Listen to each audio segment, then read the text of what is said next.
Coming up on this episode of Belief Hole.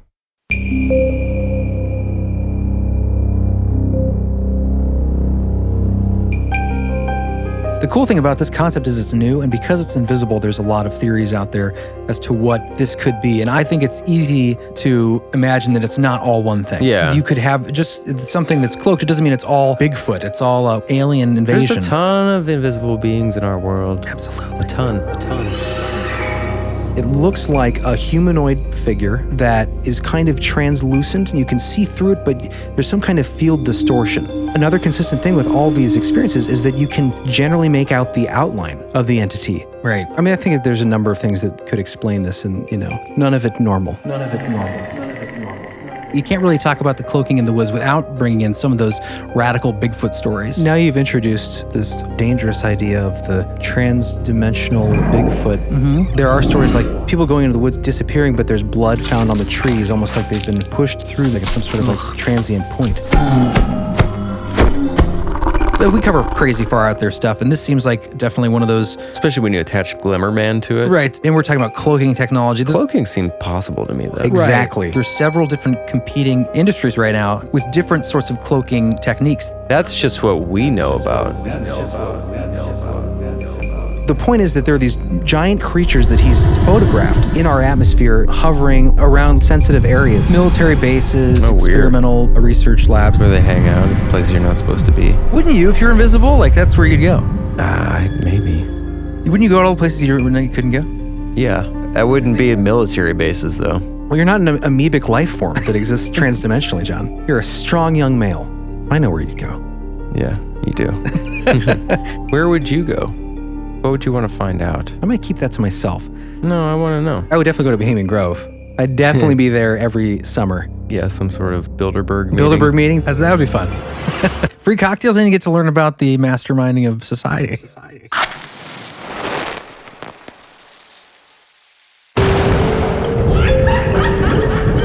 Conspiracy. Synchronicity. Sasquatch. Homunculus. Alien races. Satanism in Hollywood. MK Ultra. Tartaria. There's like a whole... I've been watching this one guy that... Close the door, Ed. Jeremy, close your door! What's the... Inner Earth Disagreements. Ghost Dad. I like that movie. Dogman. Bohemian Grove. Corey Feldman. Magicians are demons. Specters and spirits. Sleep paralysis. Strange disappearances. Sky whale phenomenon. Alternative history. Shadow people. Quiet, I'm trying to say words with the mouth. It's getting dicey out there. Poltergeists. That's cool. Anunnaki. What is the moon?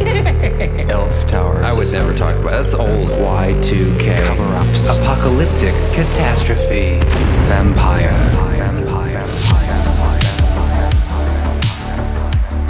Hello, ladies and gentlemen. Well, hello. How are you in this beautiful fall afternoon? It's beautiful out there. Are you asking me or the audience? Maybe both. Well, I can answer for me. Go ahead. I'm doing okay. Yeah? Yeah. You forgot your headphones. I did. Thanks for bringing that up right at the beginning. Yeah, we had to delay the recording for All an hour. my fault. It's terrible. I feel like there was a gremlin getting back in here. So you listeners out there may not know, we worked We extra got ahead hard. an episode. Yeah, we worked extra hard to get ahead for the last episode, so we were able to travel the last couple weeks or week and a half. And I feel like since we've been back, at least today, there's been a bit of a podcast gremlin. It's just because you don't have your stuff probably organized again yet. Yeah. That's always a weird feeling coming back from a trip, and like the first 2 days I was back, it was like everything was just all over the place, and I was like, I don't know how to put it back together. How was this before? I was so tired. I drove by myself for 2 days, and it was like 21 hours. Yeah, long drive. And then it all hit me after I got back, like a day after. It was just like my body hurt. Yeah. And just laid around. We were talking about how it doesn't feel sometimes like it's the same existence. Yeah, right. Because you were visiting a place you lived before too, so it's like you went even back weirder. in time. Yeah, anytime you take a trip and you come back, it's just like, it's weird because you're in a completely new universe almost. Yeah. I feel like especially when you're gone, when you're somewhere else for like more than a few days. We were gone for like a couple weeks. A week and a half, 2 weeks. Then you're there enough time where you're like, did I ever leave Texas? And you forget. Yeah, that was weird. It was very surreal. Was so much a part of my life and your guys's too. Yeah. So when you're there, you're like, did I ever leave? Is that all a dream when I was back in Ohio with a podcast? Is there a me here that exists? What, like, that idea where you splinter off? Mm-hmm. It did feel like parallel reality. Yeah. We had that doppelganger experience, which we won't talk about today. But One day we'll talk about keep that. teasing it. I saw a freaking doppelganger Of you? of my twin brother in the same room. Dude, I had that happen to me once too. What? I've told you the story before. You've never said that. You have? Yeah, I told you the story like a couple times. Maybe it just didn't have, it was weird, dude. I almost had a Oh, heart wait, attack. were you at a grocery store? No. You know what a doppelganger is, right? Yeah, it's a duplicate of someone. Yeah. Yeah. I had a duplicate of myself. Well, that's bizarre. Yeah. You saw in person? Yes. It was so crazy, dude. It was in London, Ontario when I was going to school, and there was this bar, and it was like the club type thing. And Yeah. this guy was like way at the end of the club, and I was me, dude. And I was like, what? Like, I was like, am I dead? And my heart was beating really No way, fast. dude, like you're actually Yeah, dude. freaking I out? thought I was like having a panic attack because it was like his mannerisms. I got, when I was about 10, 15 feet away, it wasn't me, obviously. But Yeah. for a long, like, walking up there, I was like, You actually were pretty convinced then, I apparently. mean, I couldn't accept it in my brain because the mannerisms and everything, the way he was talking, the way he was moving, I was like, that's me. Yeah. Anyways. Were you pretty drunk at that point, or were you? No. Huh. No. I mean, it was right when I got there. That's interesting. Do you Yeah. take any kind of stimulants to make your heart panic? No, it was anxiety just inducing? like, I thought I was in the Twilight Zone or I thought I was dead. There is no Twilight Zone. You know that, right? That's just a TV show. I Yes. would like to posit this though. What if someone was there to take your place? A shapeshifter, perhaps. And then once you were approaching, he shifted just enough so Just you would be enough. like, oh, that's not really Barry my and Thrope doppelganger. John just hanging out of the club, waiting to shift that's into weird. you. Anyway, well, I guess that's awkwardly It was into my our topic for the day. Glimmerman. It was your Glimmerman. That doesn't make sense at all, but No, not really, but Yeah, it does. clones might glimmer before they, become visible. Well, he did after that. He disappeared and turned into like dust. I disbelieve that last part of the story. That was the weird part. Yeah. It was weird enough looking like me, but the disappearance Right, part, that would be a little more bizarre. And the dust part. That's I got all over myself. big part of the story. Should have led with that. So just so you guys know, this episode is going to focus on the Glimmerman phenomena. I'm sure a lot of people wouldn't even have heard about this. Right. Well, if you Google Glimmerman, you're mostly going to get the smash hit Glimmerman with Steven Seagal from 1996. It's a little hard to do research on it. Yeah. Really? We had to dig to get really good stuff. Co-starring Keenan Ivory Wayans, which if you haven't seen recently, please, it's worth a revisit. It was one It's of not. the worst movies of all time. It is Did you watch some so of it? amazingly bad. Yeah, I just watched some clips just to get some reference, and there's this one scene at the end, it's like the final fight scene, and Steven Seagal is like, I can't even describe it, but the way he is hitting these guys, he's like literally doing this, like his Like a hands are just speed kind of bag? moving. It's like how, but barely moving his hands away from his body, and the other guy's just like, it's ridiculous. It's great 90s action subpar movie. He was a good fighter, though. I guess, but he was just the way it was shot was so bad. Yeah, I'm sure. And the jokes are awful, but it's fun to watch. He was a good fighter. He was, and I like the Wayans bros. tell you yeah. I'm gonna flip you over. He has this smile where he's like he's one of those guys that like is acting way cooler than he really is. You know what I mean? Yeah, he's always been that way. Yeah, but he has that, I guess it's kind of awesome to be like that, kind of just like, I'm awesome even if you're not. I think he, for like on his side time, like he goes out and Oh yeah, I think I have heard that a lot. Like he's actually a really good martial artist. Yeah, and he goes out and like hunts bad guys in He for had real. that show where he was a joined cop. the cops. Yeah, but Yeah. he did that before. I mean, like it was a reality TV show. Yeah, but Yeah. he had been doing that for a long time. Well, like and as then a they just- vigilante. Yes. Dude, there needs to be a movie about that. Like Steven Seagal, like biopic where that's like, it's the hidden life. Anyway, Glimmerman, which by the way, not in love with that name. Uh-huh. Sounds like, I get it. This happens all the time with this kind of stuff, like Lizard Man. It's like, it's an easy thing to throw. Sounds like a comic book movie by Marvel. Right. Well, apparently it's a Steven Seagal film. But yeah, I feel like it should have a different name, but this is how these things go. Like Lizard Man, Frog Man, Goat Man. It's an easy thing to throw on there. But the weird thing about it is Glimmer, you think of like glitzy. I think if anything, you're going to name it with a man after, it should be like Shimmer Man. Well, I was saying that too, but if you think about the Steven Seagal film, it wasn't because he was, wearing a lot of bling and was That's glitzy. true. He glimmered because he was so fast with his hands. That's his true. fists. So makes sense. No more bringing up the Steven Seagal movie. Give us a description. Okay, so yeah, if you don't like the name, there's other ways to describe this thing. And there's not kind of I think it's kind of a newer phenomenon as far as it coming into the mainstream, that there are several different ways to search this term. And if you want to look for some stories, and we're going to go through some today, some pretty interesting stories, you can search predator-like entity, because that's one of the major things that people say when they see this thing is, like, I saw Predator later and I was like, holy crap, this is exactly what I saw, because it has that shimmery kind of translucent field distortion almost look to it's it. cloaked. Like it's cloaked, exactly. That's another thing. Cloaked Entities is another one. Actually, I had a whole list of them. Will you make the Predator sound? Oh, wait. That's pretty close. Oh, that's pretty good. That's pretty good. I did it better in that one episode that we did. Oh, and this came up, Missing 4 and 1, when we did that episode, because I think that kickstarted this whole thing, was Missing 4 and 1. You remember that episode, John, with the hunter in the tree? I don't know if you're going to touch on that the story. Grassy plain. Yeah. Oh, yeah, we'll get into that for sure. The cool thing about this concept is it's new, and because it's invisible, there's a lot of theories out there as to what this could be. And I think it's easy to imagine that it's not all one thing. Like, I think you could have just something that's cloaked. It doesn't mean it's all That's a kind of my Bigfoot. gut It's all feeling. alien invasion. There's a ton of invisible beings in our world. Absolutely. A ton. ITEs, man. Invisible Terrestrial Entities. Yes, and this is going to come in later. This is fascinating. There's actually been recent, it's controversial, obviously, but recent technological development with using different kinds of lenses through telescopes to pick up invisible terrestrial entities on this planet. What? We'll get to it. Who's doing this? An Italian physicist. Well, it's his research firm. Yes, Yes, it is. but he headed it. So they can see invisible things? This is literally the last thing on my notes, but I could just jump to it right now. On page 10, I found this when searching for invisible entities and was really surprised to find in the American Journal of Modern Physics.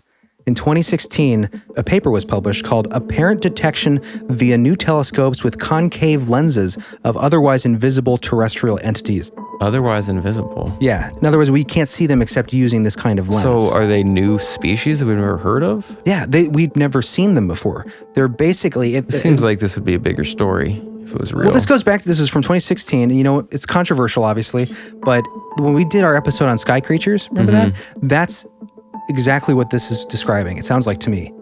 From the images I've seen, they're not like a specific kind of shape, they're more amorphous, like they can be in different kind of configurations, but they're massive too. And I think they've seen them in space, but definitely over, like one of the points in the article is about their concern for discovering these things hovering or Snooping. They're doing a lot of snooping around like sensitive areas in the United States. And or I guess other places around the world, because that's an Italian military group. bases, experimental research labs, that sort of Where they hang out is by places you're not supposed to be. Wouldn't you, if you're invisible? Like, that's where you'd go. Maybe. I mean, wouldn't you go to all the places you couldn't go? Yeah. I wouldn't be at military bases, though. That's true. Well, you're not an amoebic life form that exists transdimensionally, John. You're not a sky whale, You're John. a strong young male, so I know where you'd go. Yeah, you do. I do. Anyways, I might play a clip from them later. Santilli is his name. He developed this telescope and initially was to discover antimatter in the solar system or in the galaxy, deep space, essentially. But he said just like Galileo's telescope was intended to look into deep space, it was applied to terrestrial use, as far as like looking at things in our atmosphere or things, across the land. Right. Yeah, and he said just like that, or similar in that use case, his telescope ended up being useful for that when he pointed it in our atmosphere. And he started discovering these objects that are like, either expelling what he calls dark matter or... Not dark matter, because that would cause massive or dark explosions. energy, right? Light. Dark matter, light. It's complicated. It's complicated, yeah. But the point is that there are these giant creatures that he's photographed in our atmosphere, and he's a former MIT, Harvard grad. He's done a lot of work with his company and his telescope. But we'll play a clip from him later. It's really interesting, and we'll have the stuff in the show notes. Yeah, it's controversial for sure. We'll see where we get into it. It doesn't quite apply to the beginning of the stuff, which is the Glimmerman concept, right? Right. We want to get into the spooky with Halloween. So we're going to talk about the things that might be existing around you at all times, the invisible entities, the humanoid entities. What are they doing there? Where do they come from? Unknown motives. And it's kind of a new phenomenon, so we thought it'd be fun to look into it. Look into it. Yeah, and not really new phenomenon, but newly discussed. And there's been reports of this for a long time. And more like it's become a mainstream. category. It's become recognized as, there's a pattern here with these sorts of things. Let's talk about some of the descriptors. Let's get into it. Yeah, so some of the ways to describe this thing are, like we said, it has that kind of, if you've seen the film Predator, it has that look where generally people that experience this, it looks like a humanoid type figure, usually, that is kind of translucent and you can see through it, but there's some kind of field distortion where you know you're seeing something that's kind of obstructing it. And another consistent thing with all these experiences is that you can generally make out the outline of the entity, whether that's where it's wrapping around the figure, this kind of field distortion, whatever it is. There is this kind of outline that exists. That you can, like Predator, and so, but it's very slight. Like you'd have to be focused on it to see it, and we'll hear that in some of these stories coming up. Almost like the look of gas when you see it on the heat. Someone describes it like that, but they say that it's not like gas because gas ebbs and flows. The only difference is it's similar to gas, like heat waves, except there's that defined structure, that outline of the humanoid shape. So terms like that are used a lot. Terms like cellophane, terms like plastic wrap, those sorts of things. So you can kind of imagine what that's like. And the weird thing is a lot of these things are oddly seen, with the structure around in trees, tops of trees. That's like one of the common places. Yeah, which is weird. Not ladies' locker rooms. Yeah. Not shame. Other interesting attribute is the clicking. Yeah, that's one of the things that made me initially the reports where there's clicking. At first, I would, think like, well, this is obviously, someone saw a predator. I mean, what are the chances it's going to be a semi-transparent being that's in the woods and it's making a clicking noise? Climbing trees. But some of these clicking reports come from well before the film was released. Now that's interesting. Was the film inspired by these stories? I tried to look into that, but all I could find were things about the inspiration of the design of Predator. I kind of doubt it because those stories would have been so rare back then to be inspired by these stories and then make the film. It could be one of those consciousness things where you absorb the information that's just out there in the ether. Like there is this thing that exists. You imagine this because it is real somewhere. But I think it's really just slowly seeding us with information about the reality of invisible alien entities. I don't think probably that's the most likely thing. But do you remember the movie Signs with Shyamalan? Yes. Shyamalan? In that, they had cloaking, right? Especially the scene towards the end. And the sound that they would make. It was like true. a clicking. It was That's like a predator kind of sound. But they didn't look anything like the predator. Yeah. But they had those two attributes. Incredible so movie. I think it's slow disclosure. I think that's a reach. I don't think they're aliens, but Probably what it is. I think that they're here. They've been here the entire time. I think they're from lost tribes from ancient man.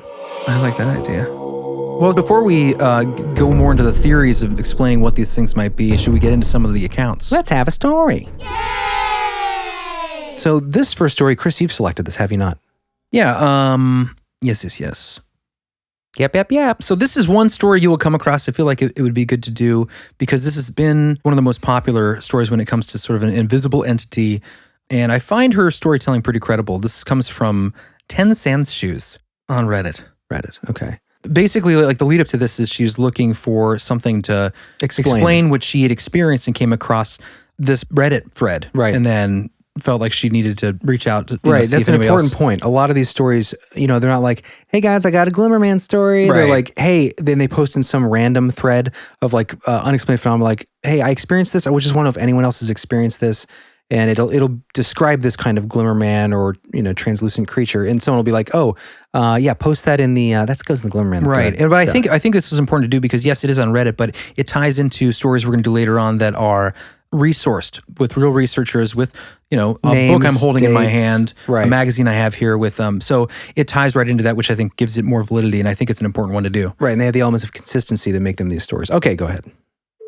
When I was about 5 years old, I was playing by the edge of the woods behind my grandmother's house. I played there often, and my grandma just kept an eye on me from the kitchen or living room because the house had huge windows that faced the woods.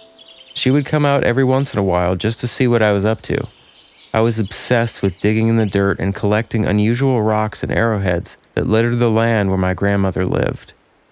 This is Midwest Illinois, not too far from Cahokia Mounds. So finding arrowheads was actually not that uncommon. Anyway, that day I remember picking out a spot to dig. I had been out there for quite a while because I remember I had a pretty decent sized hole going when something caught my eye up in the tree that I was next to. I almost don't know how to explain it, but it looked like almost a heat wave coming off the branch of the tree. It was fall. I remember this because I had my pink jacket on and remember thinking that my mom was going to be pissed because I had dirt around the bottom of the arms from digging. I also remember there being a lot of leaves on the ground. Anyway, I'm staring at this heat wave and realize it has a human shape. So here I am, 5 years old and wondering why there is an invisible man in the tree. I remember feeling scared but unsure of what to do. Then it started moving and making a faint clicking sound. There it is again. This is about the time that I decided that I was not supposed to be seeing this, and I hightailed it back to the house. My grandmother saw I was pretty shaken, and I remember telling her that I had just seen an angel. In my 5-year-old mind, I didn't know what else it could be. I had never heard of aliens or ghosts or monsters, so to me it had to be an angel because that's all my little mind could think of. I think that little nugget there definitely makes it more credible, and at least in my mind. It sounds like a recollection of a child, because the whole, labeling it as an angel, because there was no other sort of relationship she could grab onto as far as what sort of thing that could be. At what that sort of age, if being. you grew up in a Christian or religious household where there are angels talked about, that's what you're going to call it. And parents probably aren't talking to you about ghosts. Well, I guess they would. I mean, maybe, but in a fun way. But like a white sheet, not like invisible thing that can, grab you. If you were in Iceland, you might think it was a elf. Right. Or hidden folk or something. Yeah. But then again, this is kind of interesting. Years later, in 2004, now at this point, she has 3 kids, and she's living out on the edges of this wilderness area in the same town. And she's just kind of getting settled into this new place when she has another encounter years later. One night I was up late doing laundry after the kids went to bed. I decided to take a smoke break before I went to sleep. I am back there on the porch and I started hearing this faint clicking sound. I immediately looked to the ditch because I had seen a groundhog out there a few days before and thought perhaps he was out there again. The yard was faintly lit from the outside light by the playground that is to the right of my back porch. I didn't turn on my porch light. I didn't normally, if I was just going out for a quick smoke. I didn't see any groundhog or movement from the ditch, so I go back to smoking my cigarette. The faint clicking sound keeps happening, and a slight shift of movement makes me look up into the tree to the left of my porch. It's there, the same invisible thing I had seen when I was 5. It is like a distortion, and in a humanoid shape. It is crouched down on the branch, with an arm out holding onto the trunk of the tree. I couldn't believe it. I was like, is this happening? Has it come to kill because I saw it all those years ago? All I could think about was my kids in the apartment sleeping. I ran in and slammed and locked the door. I ran to the kids' rooms and made sure all the windows were locked. Then I just turned out the lights in the living room and stared through the blinds at the tree to see if I could catch another glimpse of it. I sat there for about a good 10 minutes and couldn't see anything. I began to think that I was just tired and my mind was playing tricks on me. Just as I was finally talking myself down, my neighbor's dog comes running across the yard and starts barking at the tree at the same branch that I had seen this thing. This dog had never barked at anything. The barking went on for a few minutes until I heard the neighbor lady call her dog back inside. The dog reluctantly turned to go back home, stopping every few feet to look at the branch of the tree until he was out of my sight. I didn't sleep that night and have never seen anything like it again. Yeah, the whole thing about it crouching down and seeming to be looking at the person, yeah. like it's been caught red-handed. Like there's a lot of that aspect in these stories. So much when it's seen. What? It seems like the point of these things, maybe if it is a cloaking technology or whatever it is, if it's human or entity, it seems like the point is to observe, because so often when they look at the thing, they realize it's observing them. Right. It's frozen, it's trying not to be seen, and then it like rushes out. That's kind of a similar kind of theme. Thinking about it more, like we've covered this phenomenon quite a few times on the show, like randomly. Not thinking it was a kind of a common phenomenon. Yeah. I mean, there's a lot of stories that we've done where it kind of has this, even including the Duncan's story. That's what I was exactly. Yeah. Justin had that story. What episode was that on? Was that? That was a bit more terrifying, granted. Yeah, that was a Halloween episode from last year. We'll link it in the show notes. Maybe we'll drop a clip from it. And that's one of the reasons I wanted to do this one. And then because you're exactly right, like that story ties right into what I'm going to be getting into later. And I know everybody listening out there, I know we cover crazy far out there stuff. And this seems like definitely one of those. Especially when you attach Glimmerman to it. Right, that name onto it. And we're talking about cloaking technology. There's a lot of. Cloaking seemed possible to me. Well, and that's the thing. We're going to get to this. We're going to talk a little bit about we are on the brink. And Already happening. That's just what we know about. Exactly. Right. And we're not just in one way are we on the brink. There's several different competing industries right now, companies with different sorts of cloaking techniques. Right. It seems very possible at this point. There's one actually, and I'll play a video clip for you, John, at least at some point. There's a clip of one specific technology that looks identical to what's being described here. Right now, it's not something you can wear, but it is set somewhere, and anything you put behind it, it's almost like the cellophane sort of, but it's technology that allows you to bend light around an object. So to the human eye, it's virtually invisible. But the weird thing is about this story, though, it's like, if it is cloaking technology, it seems like, there's nothing going on there in just a neighborhood. Like, what? I think that, to my mind, this would be, like, do you know where this was? I've grabbed a few different reports from different places, and a lot of these seem to congregate in different areas. Like Washington is a big area, Washington State. And I don't know if there's military involvement here, if there are military bases nearby some of these locations, but I definitely think that a lot of these could be explained as deep secret technology the military or special forces or even like covert groups are using and testing out. Yeah. I remember a story, John, you and I swear we heard this on Project Camelot like a decade ago about this like invisible thing seen in the desert that had like glowing red eyes, and the person thought that it was an invisible super soldier or something that was testing out, field activities in the desert. I mean, it's not that far of a stretch if you think like there's black projects out there that are decades more advanced in certain areas in industry than the regular person gets to enjoy, the regular civilian. Then to me, it's not at all far out of the realm's possibility that since right now we are publicly on the verge. Exactly. Way beyond. And as far as like why be there? Why be in these sort of mundane residential areas? It looks testing. It's a perfect place to do it. I also like the concept, and I've heard this come up in different places from some high up people, the idea that it might be that there are things that are around us all the time in regular places for who knows what purposes, but surrounding us all the time. And it kind of reminds me of that Are You Afraid of the Dark episode I think we talked about at the beginning of this show. Right. But let me read a quick quote here from Fortean Times. It's really short. And this synchronistically came when we got back from Texas. And I was like, I wonder if there's something in here that relates. And immediately I find invisible aliens. So this is from the August edition of Fortean Times. Dr. Helen Sharman, the first British astronaut in space, insists that extraterrestrials not only exist, but may be living among us. Quote, "There are so many billions of stars out there that there must be all sorts of forms of life," said the chemist, now 56, who in 1991 spent 8 days at the Mir space station. She warned that aliens may be so different from us that we wouldn't recognize them. Quote, "Will they be like you and me, made up of carbon and nitrogen? Maybe not. It's possible they're here right now and we can't see them," she said. Yeah, personally, my feeling is that there's no reason to think that what people are witnessing are extraterrestrial. Even the ones that those large amoebic type things living in the atmosphere, there's no reason to suggest that these are extraterrestrial. They're just invisible to us, but they've been here all along. Yeah, that's definitely possible too. That's the truth. But you think they're organic? Yeah. I do. I think that like creatures and not like, technology. Technology. I think that technology can be used. I think some of these creatures we see, like I've read some interesting research, and I'd like to do Sky Whales or Sky Creatures episode 2 at some point. That's maybe right, but too much. That's maybe a little too much.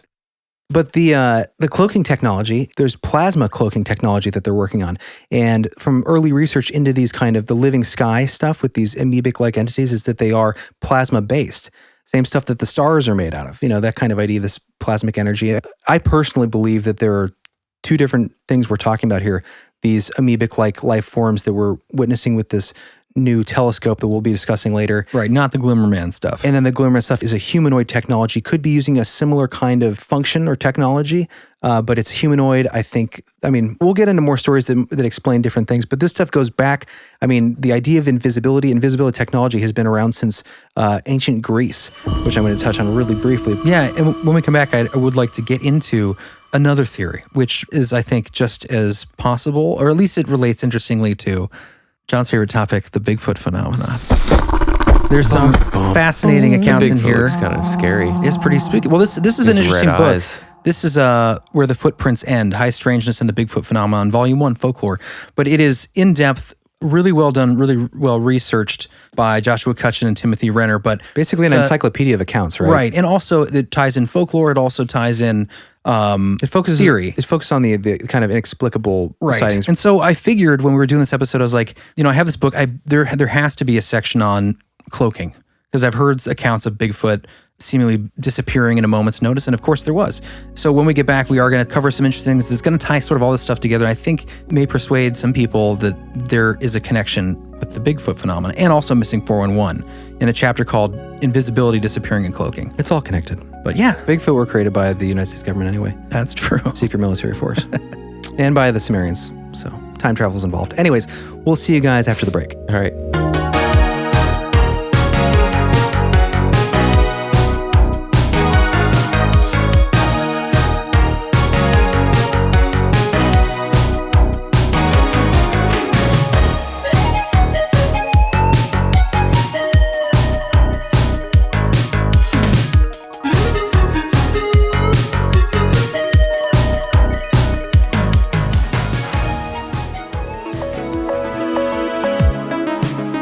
Hey guys, before we play this week's expansion preview, I just want to say thanks to all of our current patrons. We put our hearts and soul into these episodes, and we are funded pretty much only by you guys right now. As you can probably tell, we don't have any ads or anything, so without you guys, the whole would cease to exist. So anyone that loves this show, now would be an awesome time to head over to beliefhole.com, click the Patreon button, and become a member to receive an extra episode every time we release a show. And I want to give a special thanks to our patrons that go above and beyond to help keep this show going. So a special thanks to Rick Abney, Brandon Watkins, Nicole Desiree, Patrick Hubach, Weston McCain, Emily McKinn, Kenneth Higgins, DJ Benson, Zach and Deanna Daniel, Jeffrey Nord, and last but certainly not least, our good friend Alfonso Delgado. And on this week's expansion episode, we covered the ghosts of New Orleans, Cajun creatures, and the curse of Nicolas Cage. It was a super fun episode, and now here is the preview. Access granted. The last creature that I'm going to talk about that is specific to this Cajun country, to the Bayou, living in the same neighborhood as the Rougarou, is the Palangua. Alligator guy? Yes, he's a half man, half alligator swamp boogeyman. Now, there are some origin stories. This is from Wikipedia. So they're trying to explain the lore of the alligator man? They're trying to explain how he was made. From Wikipedia? I guess. Yeah, this is what I found. Multiple stories of the creation of the Palangua. John, you want to read number one here? It begins with a young couple during the 1960s. They drove off a bridge on a foggy night. Trapped in their car, they were attacked by alligators. One of the alligators was about to lay eggs. Hatched, a monster was born instead. What? I don't know how that works. I guess they ate the lady and her DNA went into the alligator. Well, the man got excited and fertilized the eggs? That was possible, yeah. Fear boner. Okay, totally possible. Next, John. The beginning relates to chemicals being dropped into the Red River that drained and pooled around an alligator's nest of eggs, like Teenage Mutant Ninja Turtles. Just like that. The chemicals, mutagen. The chemicals... Thanks for the clarification. Nice. The chemicals were from a human egg harvesting clinic. This combination gave birth to the monster. I love... Ectoplasm. Ectoplasm? Different... Mutagen. You're just saying words. It's fun to say. I feel like, where are these coming from? I don't know what, these are listed in Wikipedia's These possible are all creation like stories. the beginning of science fiction They're stories. like comic book origin stories. Yeah. They make less sense. Where did these come from? Is Wikipedia? Yeah, I don't know where they got them from. I love them. They're great. I made a funny. Splinter. Classic scene. I made a funny. That was really good. I wasn't looking at you. It sounded just like Splinter. It was perfect. It is you, Donatello.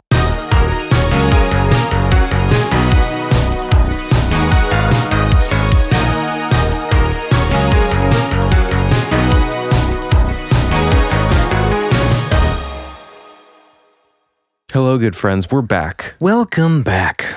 Thanks for joining us on round 2. Part the 2. Glimmerman. Of the Glimmerman, translucent entities, and, stuff. Other invisible phenomenon. Predator-like creatures. Secret technology. Clicking. ASMR. ASMR. Predator, the ASMR of the alien world. What's next on the docket? Ooh, I can go. It's real quick. Are you doing your ancient Greece thing? Yeah, so- All right. What? I know. Sounds like history. Don't use keywords that sound boring to John. Yeah, It'll what? depress him. Greek? This is just really quick. Greek? Who's that? Is it a man? So Plato was a man.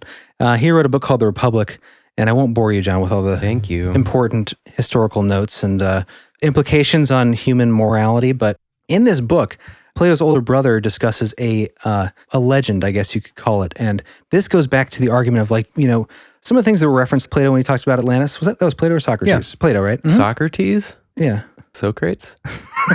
Socrates.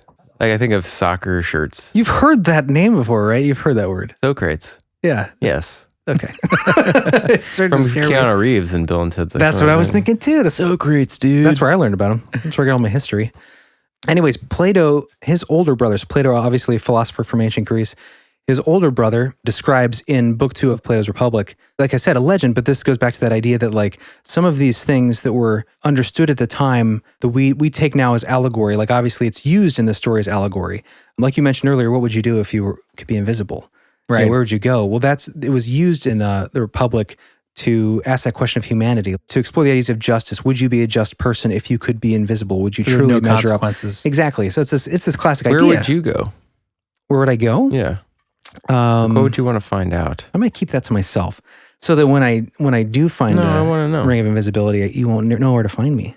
I'll be hiding. I'd probably go do something political and find out Actually, some that'd be- secret information. Yeah, dude, I would definitely go to Bohemian Grove. I'd definitely be there every summer. Or some sort of Bilderberg meeting. Bilderberg meetings, dude. That would be fun. I used to have ideas of how That'd I be would fun. break in. Free cocktails, and you get to learn about the masterminding of society. Yeah. I heard that at the Bilderberg meeting, you can't look them in the eye. Who?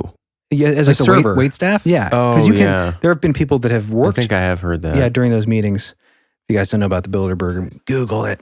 I'm surprised we didn't talk about it during the secret societies I one. know. The CFR. We kind of jumped. I mean, there's a lot out there on different sides. We kind of jumped over it. Trilateral Commission. There's a ton of those groups. A lot of those come out of each other, right? Yeah. Like the CFR. I'm sure they're the same people. They just had different meetings. Right. Yeah, different. I mean, it's factions. We know the full truth. We do. I'm surprised we haven't been invited to a meeting yet.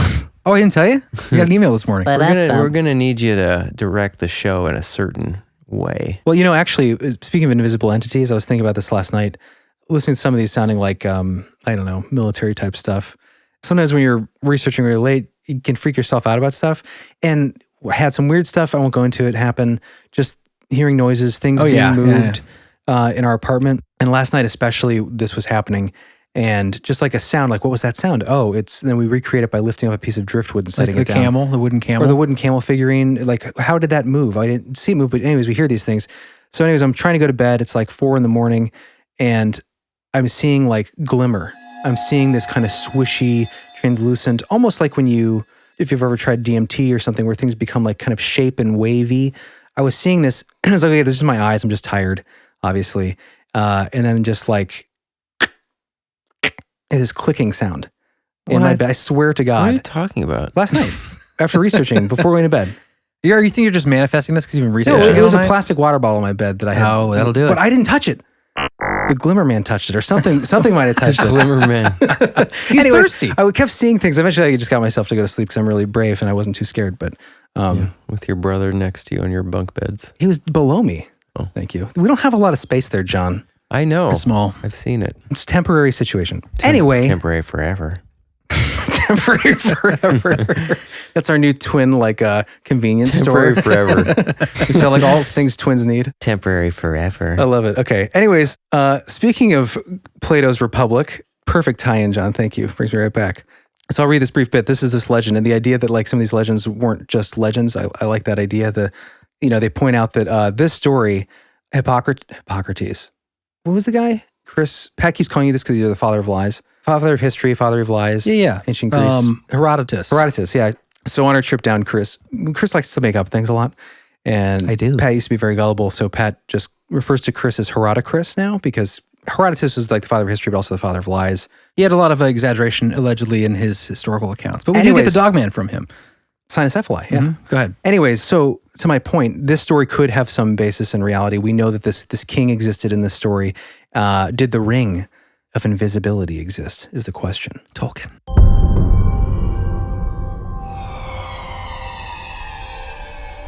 This is going to sound very familiar. According to the tradition, Gyges was a shepherd in the service of the king of Lydia. There was a great storm and an earthquake made an opening in the earth at the place where he was feeding his flock.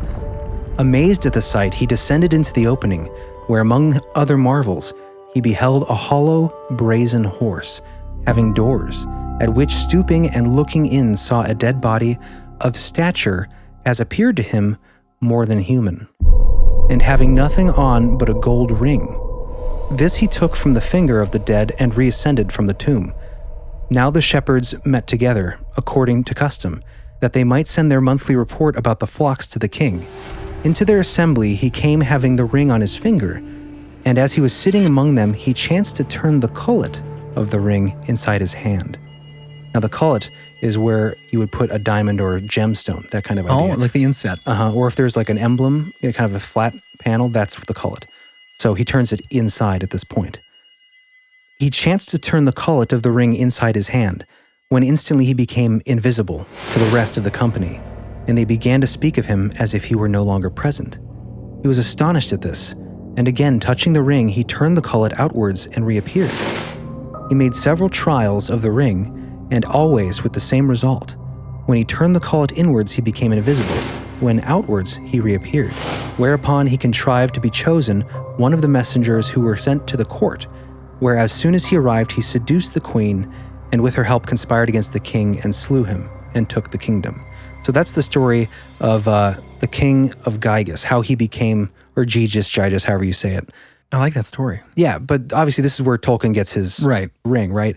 One of the interesting things that stood out to me in the story is I came across a lot of these invisible entity stories. I know this is a big stretch. I'm not saying that they're all wearing these ancient, Grecian rings of magic, but it reminds me of the scene in Alien when they find the progenitor. Is that what they're called? Mm-hmm. Is that the name of them? The big alien. I don't remember. The dead corpse. You know what I'm talking about? In the ship. Doesn't sound like any radio signal I've heard. Yeah. No, not progenitor. They have a name. I can't think of it right It's now. killing me. Someone's going to write in and hate me for it. Anyways, when they find him, and remember, and he's like this giant creature, like in this ship. Yeah. What's interesting about the story is, this large size. I've come across a lot of these stories about these invisible entities that are like anywhere between 7 to 10 feet tall. Like the story we had from Justin. It's a space jockey, by the way. Space jockey. Yeah, that was what it was called in there. Right. But in Prometheus, they had another name. Anyways, this idea that they're these large entities, that struck with me when I read this story. Yeah, because this shepherd boy, body of stature. Yeah, he opens the doors to this bronze horse, and inside is this. Other descriptions rewrite it as saying he found a corpse with this gold ring, and the corpse was larger than that of a man. Well, what's larger than a man? A giant? A non-man? A Bigfoot? A predator? An invisible entity? Who knows? But it's just interesting. It points to something non-human, and we have all these stories of like red-haired giants, in the Southwest, and I've heard stories about some of the native cultures, invisible entities in the same areas. It's interesting how all this stuff ties in together, and it's not a direct connection, but I think it's interesting to point out this idea of invisibility that's been around for so long, and that kind of weird connection with the magic of these giant, larger entities. Yeah. Well, it's interesting too because obviously the idea is that this is an allegory, a thought experiment to talk about the justice of humankind and what people would do when they're anonymous, and that morality. But, like Plato's Atlantis, there are a growing number of factions of folk who think that is not an allegory and that there is legitimate historical evidence to show that there was an advanced civilization. Look at Graham Hancock's work. We've touched on that in an advanced civilization episode. Right, some kind of advanced source civilization. That's why we see pyramids in all these other countries. Again, I doubt it's a ancient Grecian Bigfoot wearing a magical ring that's running around and like Enkidu that the Sumerians created through DNA technology. But thank you. I like that tie-in. I like a little bit of that. I think it's interesting, and like I said, it's allegory, but we can use real stories for allegory at the same time. Metaphor. That's true. You take an example of Gyges' ring. You can use these stories, and it doesn't mean that they're completely false. Right. Especially when there are different references from their history. But I'm not arguing that that's the case. I just thought it was an interesting kind of connection. I like that. That was colorful. Should we read another story? We can. Let's I was read going to get it. Okay. Let's do read another a story, story. and then I want to get into the Bigfoot tie-in, and then we can move on. Okay, so we got a couple fun ones here. John, this one's kind of fun. I think you should read it if you don't mind, in a voice, if you would. So this story comes from Phantoms and Monsters. It's one I've come across. It feels like, when you read this story sometimes, and I don't want to like cast aspersions on the fellow who sent this in, but sometimes it's just written like this guy kind of has this sort of air about himself, like he's taking care of business kind of thing. You know what I mean? Like a tough guy? Yeah. What story is this? This story is called The Patroller, and you'll see why I titled it that. But this is originally from Phantoms and Monsters. We'll have it linked in the show notes. I live in a very rural stretch of western Washington state. Here's my story. It began in late July when I was forced to make semi-regular patrols around the property on which I live. It's heavily wooded, very hilly, and wet with a creek and swamp at the bottom. When I was made aware of local drug addicts attempting incursions upon the property. As most of you likely know, drug addicts have a natural tendency towards violence, especially the breed we have in my neck of the woods. I began carrying a rifle as I made my patrols because, as the old adage goes, better safe than sorry. Very quickly I found their tracks at the bottom of the hill, and I even managed to claim a gas can as a kind of war trophy. That led me to believe they may be aiming to perform illegal logging on the property, which intensified my patrols. Soon after, I ran into a rather unsettling shape in the forest. I was on another patrol, standard, routine procedure, when I passed an ancient cedar tree. I'd been past it a million times, but I suddenly felt as though I should take a seat underneath it and rest a while. I sat under the tree's boughs and set my rifle and day pack at my side. I sat in the silence and stillness for a while, taking in all the sounds the woods have to offer. I almost felt as though I had entered the same state of Zen I had the year previously, kneeling beside a natural spring after a heavy rain. All was well, the world was fine, and everything would be okay. I felt wonderful. I opened my eyes and rolled my head to my right to look out into a grove of alder trees. Glancing upwards, I saw a humanoid shape. It was roughly 15 feet up in the air and had the distinct shape of a human head, neck, and shoulders, but no discernible bottom. It seemed to just fade away. The only way I can describe it is similar to the Predator films, in which the titular creature uses a cloaking device. It was very, very similar to the device. At its edges, it seemed reality was embossed in that shape. I sat and stared at it for probably 3 to 5 seconds before an overwhelming feeling of dread and anxiety overtook me. I should add that I'm very tough to genuinely scare. I've been through a great many nasty situations that don't bear mentioning, and suffice to say, this shook me to my very core. I was almost petrified, scared out of my mind of what would happen if I dare move. I finally mustered the strength to remove my glasses and wipe them on my shirt, and redonning them, I could see the shape was still there. The dread grew in intensity, tenfold, every few seconds, and my naturally calm, naturally awesome mind took hold again. My naturally calm, rational mind took hold again. I began counting down in my head. 5, 4, 3, 2, 1. When I reached 0, I thrust an arm under my rucksack's shoulder strap, grabbed my rifle, and sprinted home, saying a quick prayer as I ran. I haven't encountered it since, but believe me, there's more to this story. So he goes on to describe, and he includes pictures, and I'll link this in the show notes. Does he take a picture of the gasoline can he found? This war trophy? So he finds things on his property where a hole that was dug, where he supposedly saw the creature, that he thinks the creature dug it in like an L shape. I mean, nothing that really proves anything. It's just kind of, it's an interesting story. I love the way that he writes. I want to know what drug addicts are also legally logging. Illegally logging? Yeah. Well, you can sell some go timber, hand you know? in hand. That's true. In some areas, you're not stealing copper wire. You're stealing timber. Those are like the rugged drug addicts, the ones that like really work hard for their money. Yeah. I like he was like, as most of you know, most drug addicts are extremely violent. His writing style is interesting. It just reminds me of like an old school I don't know, like a Wildernessman's Journal / Marine who is patrolling his own home and land. And where Interesting, was man. this?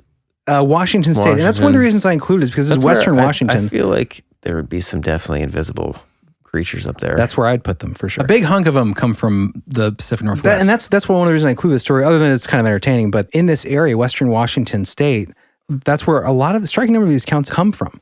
So are they experiencing the same thing? Are these the same kind of tests? And the thing about the trees, these things live in the trees, or that's where they spend a lot of time up there. That's another thing too. Like if it is human, it seems to be very natural for them to reside or hide in treetops. That seems like a very common thing where people witness them. So I don't know if it's a different kind of thing, if there are human type secret technology going on experience, but then maybe there's a separate thing that's in the trees that is more mammalian, animal. Well, do you mind if I jump in real quick? Because it ties right into what you're talking about with that sound in the trees. So this comes from the book I had mentioned earlier, Where the Footsteps End, and we'll have that linked in the show notes. And this comes from the section Invisibility, Disappearing, and Cloaking in regards to the Bigfoot phenomenon.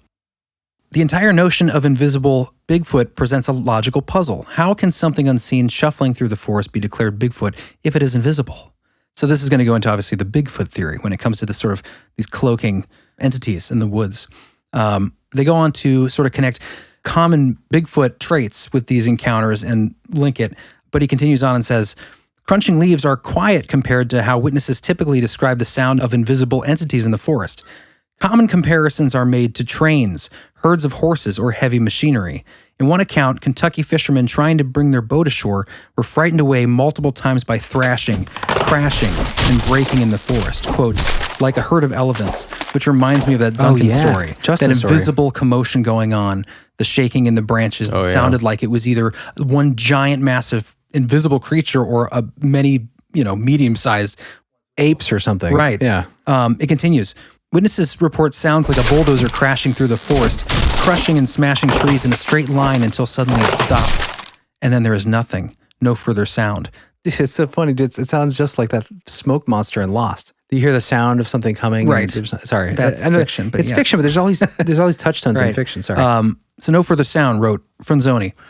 Quote, those who are brave or insane enough to investigate the place where the sound stopped will find nothing. One especially vexing encounter occurred on September 3rd, 2015, in rural Maine. David Chase and 3 friends were on the rim of a gully when they observed several limbs moving as though apes were brachiating upon them. It was the killer apes, the gorilla. The galeas. City of Zinj. Zinj. But again, that same thing. And in Chase's own words, quote, the largest one I estimated to be the size of a small gorilla or a big chimpanzee, maybe a couple 100 pounds. We couldn't see them. We couldn't hear any sounds like breathing or vocalization. We didn't smell any odors associated with them. It's like they were there and not there at the same time. We only knew them from the movements they were making. Their weight on the branches was very physical. They would jump down from above or jump from one area a few feet to the right or left, and the branches would react accordingly. There were smaller ones whose apparent size and movements reminded me of a small monkey's shaking the branches. An image of a marmoset is what my brain came up with when I saw this movement. Okay. Yeah. So that's a Bigfoot book, but I don't think those are big feet. Right. Again, like Bigfoots. There's a lot of elements that don't quite subscribe to like the smell. You would think you would smell that typical thing. But it's interesting because David Paulides has a quote, missing 4 in 1. And, this is right in the missing 4 in 1 spectrum. Invisible things in the woods. Explain a lot.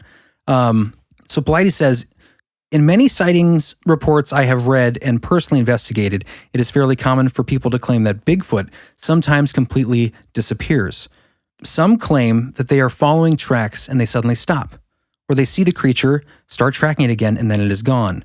There are countless examples of Bigfoot explicitly disappearing in front of witnesses' own very eyes. John, will you just read these 3 quick little schnapps here?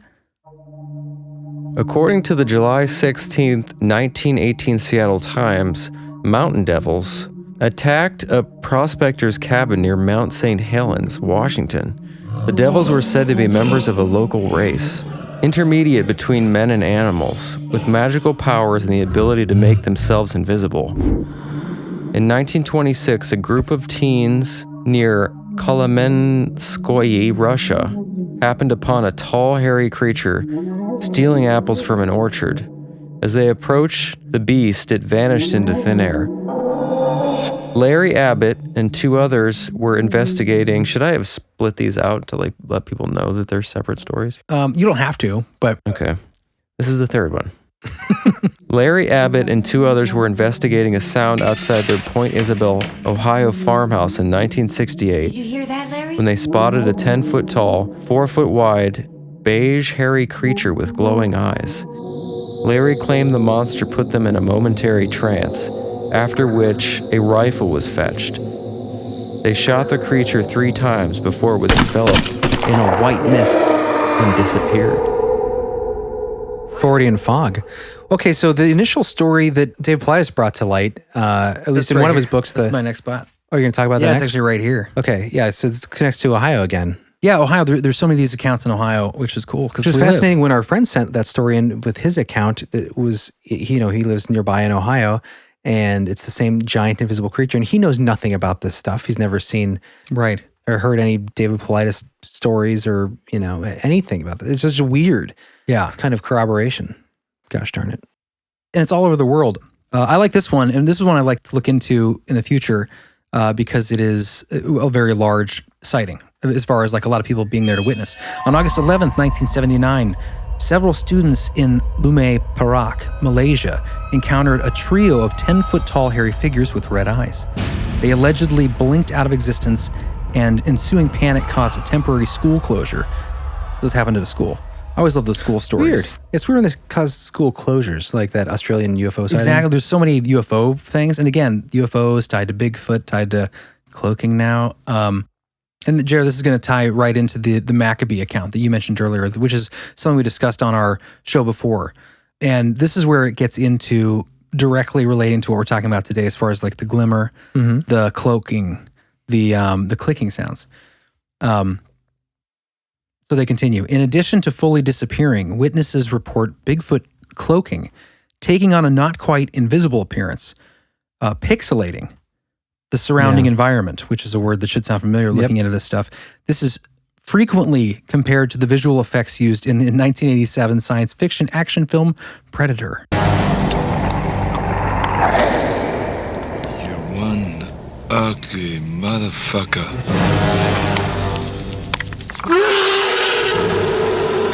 Here are some examples. In 1972, in Indiana, a series of events soon to become infamous begin with a chicken massacre at Rochdale Farm. A large ape-like creature is spotted for 2 weeks thereafter, but never leaves tracks, is never heard running through bushes, and sometimes appears as though, quote, you could see through it. Other anomalies include UFOs and poltergeist activity. And I think you have a Skinwalker Ranch story up next, which relates to that. In 1995, Washington, a strange, quote, out-of-focus creature appears to Evan Canoose near Vancouver. He vaguely discerns a red-orange orangutan-like figure with a black face, standing over 6 feet tall. Canoose uneasily departs in his car. 2000, Oregon. Cousins see a hulking, hairy, stinking, quote, Neanderthal in the Coast Range Mountains, which vanished before them. The creature begins shimmering like, quote, heat rising from the ground. Oh yeah, I hear that Does a that lot. sound familiar? In, quote, blurry, wavy lines before fully disappearing. And this is the last account, the one that kind of set this whole thing off, I think. 2010, Ohio. Jan Maccabee, wife of optical physicist and ufologist Bruce Maccabee, is bow hunting when the woods suddenly become deathly silent. Disconcerted, Maccabee becomes, quote, aware that a weird visual effect is moving from right to left across her vision, perhaps 15 to 20 feet away. She describes the shape, quote, as if looking through saran wrap. Maccabee rubs her eyes and, still perceiving the apparition, snaps a photo in its direction. The resulting image shows a strange shimmer, as well as, quote, a collection of elongated reflections from a filamentary surface, such as one might find in a photo of hair, according to Bruce. Perhaps significantly, an entire marching band observed a UFO during rehearsal that very same evening, mere miles away. That should sound familiar because we covered that on the Missing 411 episode. And they kind of sum it up by saying, these abilities may be neither natural nor supernatural, but rather technological. Some evidence suggests, this is, I think, kind of funny, Bigfoot may utilize advanced machinery to disappear, an idea inevitably connecting sightings to UFO lore. As addressed in Chapter 6, Bigfoot are sometimes spotted wearing glowing belts or belts with buttons, leading some researchers to wonder if these are not simple clothing but rather technology, like your ring, Jer. Bigfoot are also seen with small boxes, which might also play a role in cloaking. In 1900, a wild man in Pennsylvania was seen carrying, quote, a curious package in his hand. I've heard that. And butting his head against trees. When pursued, he disappeared, quote, like magic. Perhaps given Moorhead's observation of Bigfoot phasing into trees, this wild man's technology was malfunctioning. During a series of cattle mutilations and UFO sightings in Montana in 1976, a teenager spotted 2 Bigfoot crossing a field, one of which carried an object, quote, about the size of a bale of hay. When the larger of the 2 handed the object to its partner and began walking towards the witnesses, he ran downstairs to alert his family. The creatures had disappeared but left behind 3-toed footprints. These solutions are cryptozoological research tests. Flesh and bone advocates favor infrasound and mimicry. Metaphysically minded researchers sympathize with the notion Bigfoot is a ghost. Armchair quantum theorists and ufologists occupy the center. So I thought it was interesting to bring that sort of research into this. You can't really talk about the cloaking in the woods without bringing in some of those radical Bigfoot stories. Now you've introduced this whole other dangerous idea of the trans-dimensional belted Bigfoot, Right. that transmutes through trees, Mm-hmm. which is weird because I want to do a Missing 411 episode on the fairy angle. Oh, yeah. Where there are stories like that where there'll be people going into the woods disappearing, but there's blood found on the trees, almost like they've been pushed through the trees, like it's some sort of like transient point. Yeah. Interesting stuff, man. I mean, who knows, but intriguing, I think. I think there's a number of things that could explain this, and none of it normal, in my opinion. Right. And again, not a one thing, not a one phenomenon, I don't think. Right. All right, so there's one last story I want to do. This one's kind of funny, actually. John, you up for reading one more? It's called Skinwalker Ranch Hippie Attack. What I titled it. This comes from the book by Colm A. Kelleher and George Knapp, titled Hunt for the Skinwalker. Yeah, we covered this in our Skinwalker episode. Right, but this story I don't think we have. It's pretty great. So the setup here is that Skinwalker Ranch, also known as Sherman Ranch, is a property located approximately 512 acres southeast of Ballard, Utah, and it's reputed to be the site of paranormal and UFO-related activities, as we've covered in the past. In June 1996, a man showed up at the ranch, telling the rancher that he had heard about the paranormal activities on the property, and he insisted that he wanted to meditate on the property, as you would. The 3 of them piled into Tom's diesel truck and headed down into the ranch. After about a mile, the stranger announced that he would like to meditate here, near a small pasture surrounded by trees. This is perfect, man. The stranger walked into the middle of the open ground, about 100 yards from the tree line. Tom walked with him a short distance and then stood watching. He glanced back at his still grinning son, who had elected to stay by the truck. Tom was about 30 yards from the stranger, who had closed his eyes and in a faintly religious gesture had spread both his arms out. Tom was amused. Silence reigned, and the late afternoon sun cast a beautiful light on the scene. This tall blond man standing silently in the middle of the pasture, with his eyes closed and his arms raised, much like the pose struck by saints and angels in religious paintings. In the distance, Tom heard the sudden chime of a cowbell. He was puzzled. None of his animals had cowbells. The sound seemed to be coming from deep within the trees.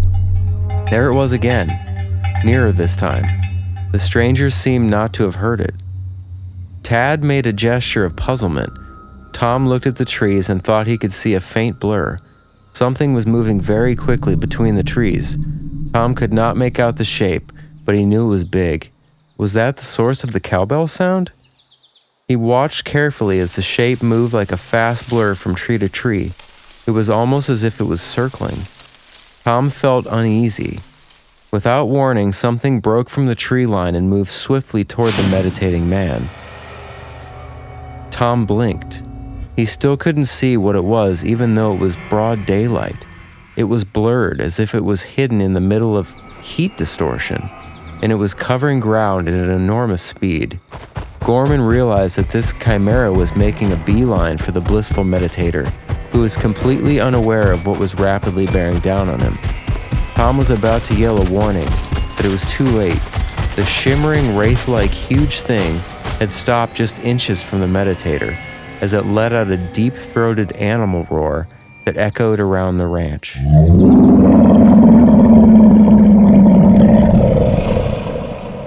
The roar sounded half like a bear, half like a lion. Tom froze. The stranger leaped back about 10 feet and fell down. He began screaming. As fast as it had approached, the shimmering, almost invisible creature departed for the tree line at top speed.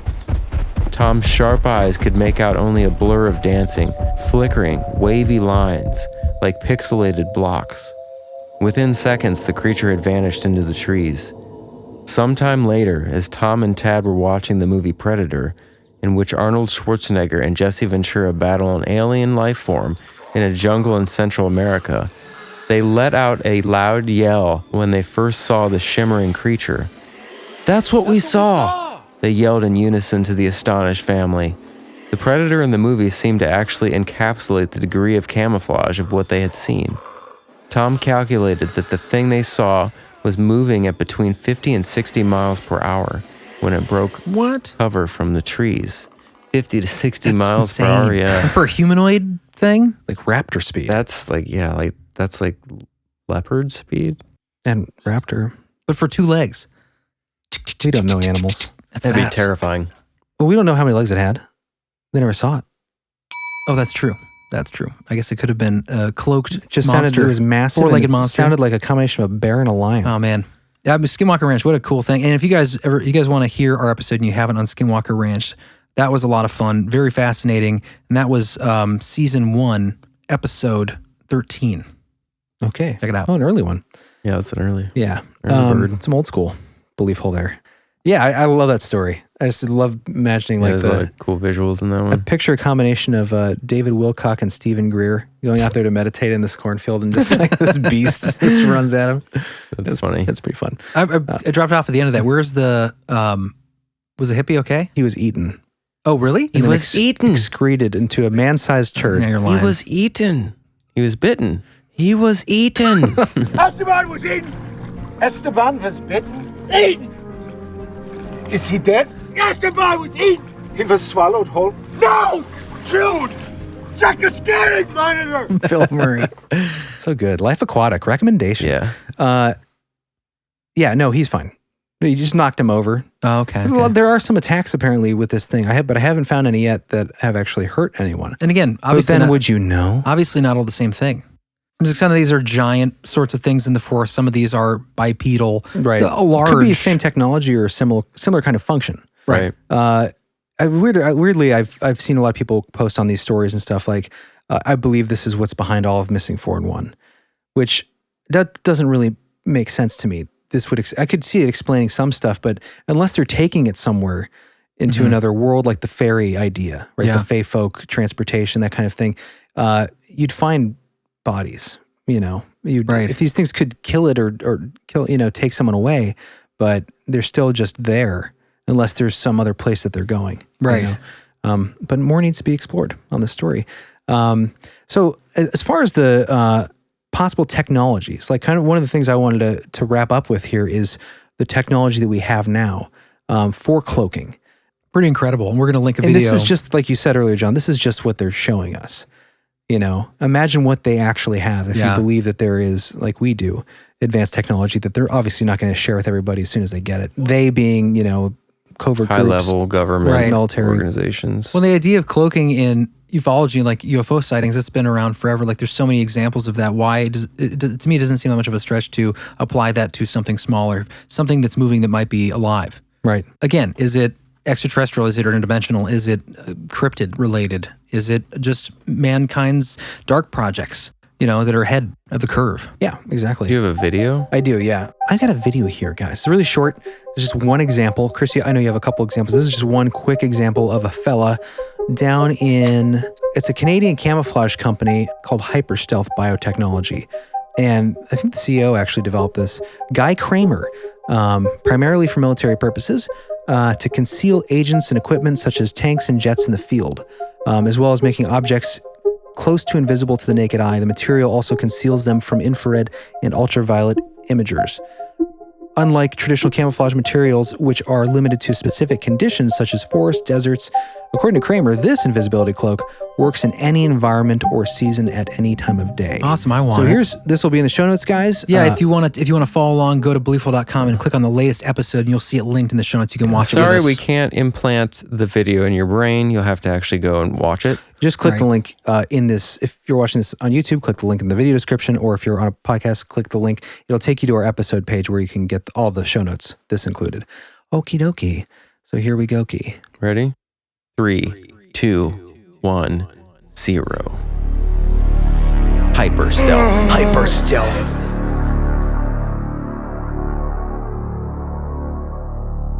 So this is the CEO talking here when he starts talking. I'm Guy Kramer, President and CEO of Hyperstealth Biotechnology Corporation, and in 2010 I figured out invisibility. Looks Quantum so stealth happy that is a he's figured out patent-pending invisibility. light-bending material that works by bending the light so that only the background is visible and a target, such as a person, is removed from view when behind this material. Pretty astounding. Boom, boom. That's it? Yep, for that one. Yeah, that was just a really quick example. Obviously, if you're wearing a suit, I mean, I guess it's not very impressive unless, because I mean, it's just all you see is like a sheet there thing. yeah, all you see is him going behind this, sheet. If you were looking at it, you didn't know that it was an invisibility demonstration. You're like, oh, there's like a semi-opaque piece of plastic. Right. You know what I Yeah, mean? but you wouldn't necessarily know that. I mean, you know what I mean? That's what it looks like to your brain. Not really. I mean, like I've seen glass that looks like that. Let's explain to the listeners who can't see the video. That's true. Those of you who can't see, essentially the CEO or the creator walks behind this piece of material, like a sheet, essentially, that you can mostly see through. It's a little blurry. Like foggy glass, kind of. Like foggy glass. And when he walks through, he pretty much completely disappears. Maybe there's a slight color, maybe a shade. It would have been more impressive if there was, like, because it's just a white wall. If it had, like, some sort of, like, identifying... Oh, you didn't see the wall? It has patterns on the wall. There's there's green and wood squares, trim. There's trim and squares and stuff. I didn't see that. Like the wood border and the paint. Okay. Like that's all really there behind it. You still see, like, a shadowy type thing. Kind of see a slight... You could see how at a distance you would. Yeah, this to me doesn't explain what we're seeing, obviously. It doesn't match the descriptions to me. It's definitely... It's pretty cool. It's not... I think it'd be way more impressive if it was, like... on him or something. Well, that's the thing. It's still cool though. Right. For the purposes of this, you could just hold up a blanket and be like, hey, you can't see me. I'm behind this blanket. You know what I mean? Right. Like, because it doesn't seem functional in the sense that like you can't move around with it. Of course, you could put this in the field, put it in front of a tank, and you wouldn't see the tank. And I think it's also invisible to infrared and other technologies. So I get the military application for it. It would just be kind of like blurry in that spot. You'd have to see it in context with something more than this. Right. Not a sad creator of it in a hotel. If you guys are interested, there is, John, what you're talking about, an actual invisible cloak. Play that fell from China. You got that one? It's the top link there. Now, some of this technology from this link, second link we'll have in the show notes. What is the title of it, Chris?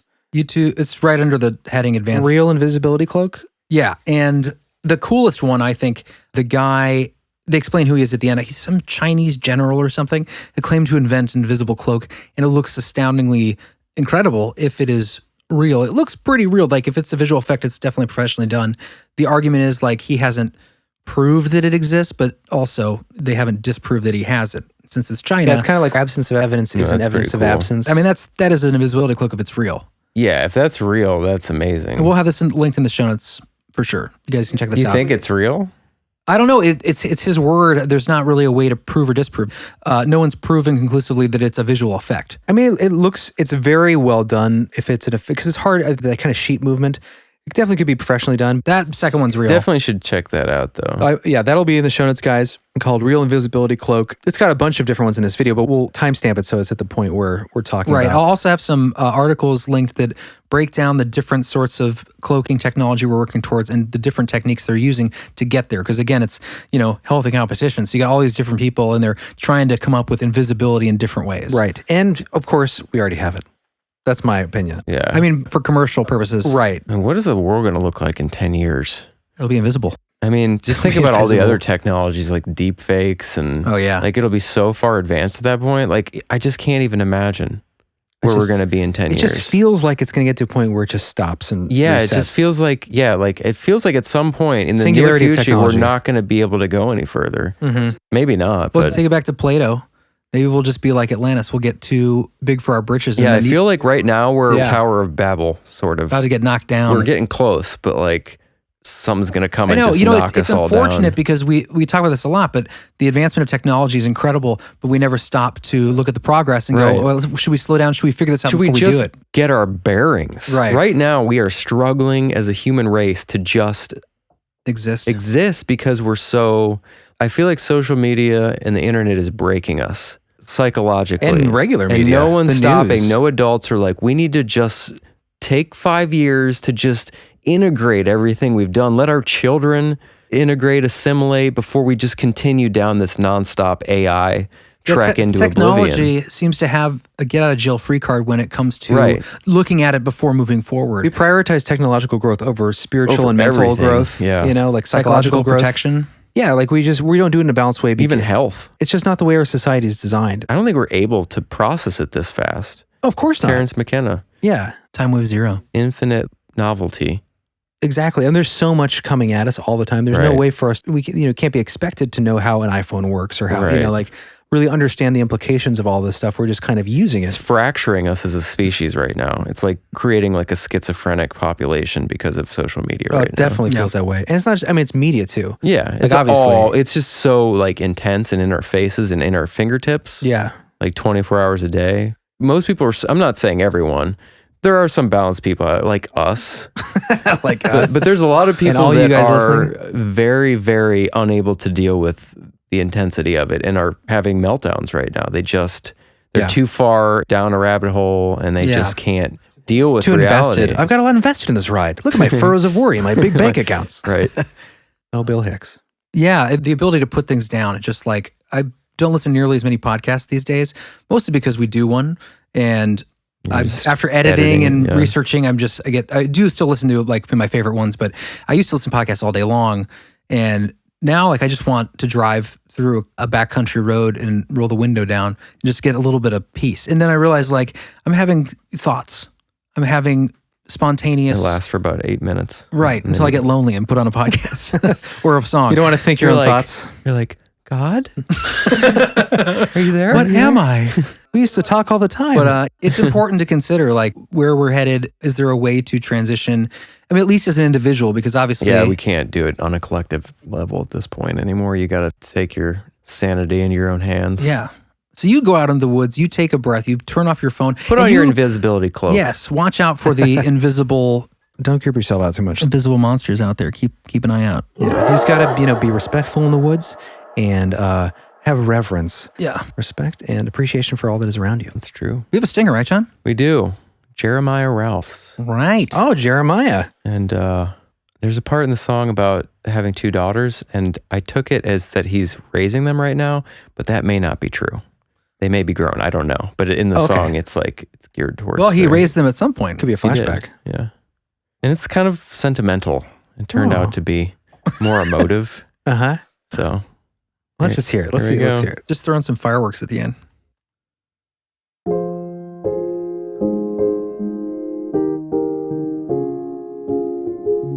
Jeremiah Ralphs, he's a hard-working man. He's raising up 2 daughters the best he can. Oh. He loves the paranormal and conspiracy. And he loves the outdoors where he knows he's meant to be. Amen. Jeremiah, Jeremiah, Jeremiah, Jeremiah Ralphs. Jeremiah, Jeremiah, Jeremiah, he's somebody that counts. Jeremiah, Jeremiah, Jeremiah, Well said. Jeremiah Ralphs. Jeremiah, Jeremiah, Jeremiah, believe who's giving a shout. Nice, man. He is somebody that counts. he is somebody That's that great. counts. That's a great line. Thank you, Little Jeremiah. bright lights action. Yeah, I kinda. like that, man. That was good. Thank you, Jeremiah. Yeah, thanks. And I hope that you are raising your daughters. If not, you did a good job, I'm sure. Yes. When you did raise them. Yes. Yeah, so thanks to all our new patrons. Yes, thank you guys so much. You definitely keep the whole moving forward. Everything we make right now just goes back into growing the show. Yeah. Keeping it going. So thank you guys. Yeah, sign up and you get exclusive full episodes on our expansion. What's this one going to be about? This one's going to be fun. So on our way back from Texas, Jeremy and I swung through New Orleans. The Big Easy. And we were there for a couple days. Just couldn't leave because it was so crazy awesome and mysterious. So that why not do? I've been wanting to do stuff on Marie Laveau, and there's some famously haunted houses in that area. Just all kinds of lore. You got the Rougarou. So we thought we'd just do a fun expansion episode where we just get into all kinds of New Orleans madness. The dark magical lore behind the city of New Orleans. The Big Cool. Easy. It's a lot of cool stuff there. So head over to beliefhole.com and click the Patreon button Amen. and sign up. Yeah. All right, so here is our patrons from September, I believe. I guess the end of August through September. Riley Ray, thank you. Ashley Marcoux, I believe. Mm-hmm. Claudia Cantu. Yay. Quentin Turk. Dustin. Jeremy Littleton. Oh, yeah. Faith Hildinger. Darren Thompson. Okay, my turn? Yeah. Thank you to Charles Balzati, Patrick Michael Jordan, what an awesome name, Megan Clayton, Megan. Tyler, Gregory Fletcher. Fletcher, Where have thank you ever you. seen Fletcher's? Meet Fletch. Oh, yeah. JJ Swift. Fast. It's fast. Very quick. M. McMullen. What? Brittany. Yay. All right. Also, thank you to Kevin Grindstaff. Grindstaff. What in the a house. name. Is that a wizard? Give me that name. I want that name. Ada M. McGee. Mr. McGee. Mrs. McGee. Miss. Miss McGee. We don't know. She got married. That's true. Charles Alden. Charles. Michael Hendricks. I'm sure he gets that all the time. The guy from Silicon Valley. I'm sure he doesn't. Oh, yes, he does.